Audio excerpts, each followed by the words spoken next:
Bonjour, je m'appelle Victor Mollaret, je suis pâtissier à l'Épice du Pain. La recette qu'on va faire maintenant, c'est une recette de biscuits anti-gaspi. C'est une recette qui a été mise au point par la pâtissière qui était ici avant moi. Et en fait, elle permet de recycler le pain qui est non vendu. En fait, on le fait sécher, après on le mixe pour faire de la chapelure. Et la chapelure, ça devient l'ingrédient principal, enfin du moins un ingrédient important de la recette. Maintenant, je vais vous montrer comment on fait. Alors, la première étape, c'est de crémer le beurre avec le sucre cassonade. Alors pour ça, il faut un beurre pommade qu'on a sorti il y a à peu près 2 heures. On le met dans la cuve du robot avec le sucre. C'est vraiment important que le beurre soit pommade pour ça. S'il est trop dur, on n'aura pas la bonne consistance pour la suite de la recette. Alors là, ce qu'on fait, c'est qu'on essaye d'obtenir une espèce de crème à partir du beurre et du sucre. C'est pour ça que c'est important que le beurre soit mou. S'il est dur, ça va rester dur et on n'aura pas cet aspect crémeux. Alors là, on voit que le beurre était bien comme il faut.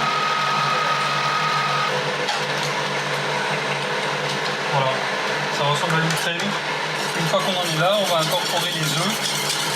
Alors les œufs, c'est bien de les battre un petit peu. Ça va marcher même si on ne les bat pas, mais ils vont mieux s'incorporer si jamais ils sont homogènes.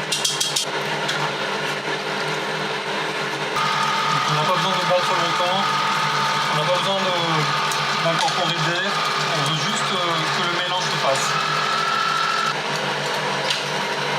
Ensuite, j'ai ici un mélange de poudre que je vais ajouter d'un seul coup.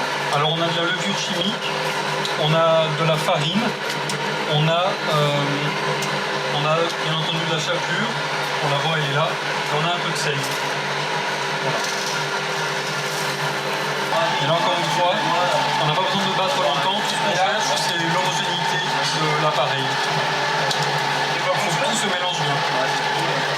Voilà, on a un mélange qui est bien homogène, on a la base de notre biscuit anti-gaspi, et ensuite on rajoute du chocolat, une pistole de chocolat blanc.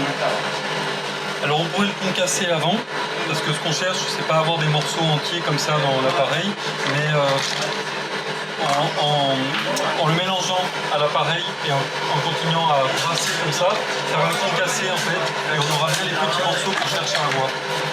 Voilà, on entend le chocolat qui se casse à l'intérieur. Donc là il faut battre suffisamment longtemps pour que le chocolat soit bien concassé. Voilà, là c'est terminé. On n'a plus qu'à l'étaler et le cuire. On va mettre ça directement dans les petits cercles, comme ça on est sûr qu'ils auront une belle forme ronde. La cuillère mouillée, c'est bien pour étaler, comme ça accroche pas à l'appareil.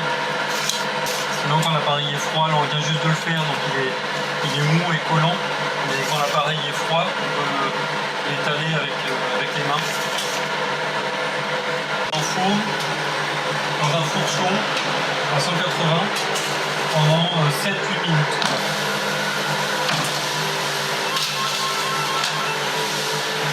On peut les colorer un peu plus si on veut, mais là c'est cuit en tout cas. C'est très mou quand ça sort du four, et puis en refroidissant ça va durcir un petit peu, mais ça reste plus mou qu'un cookies classique en tout cas.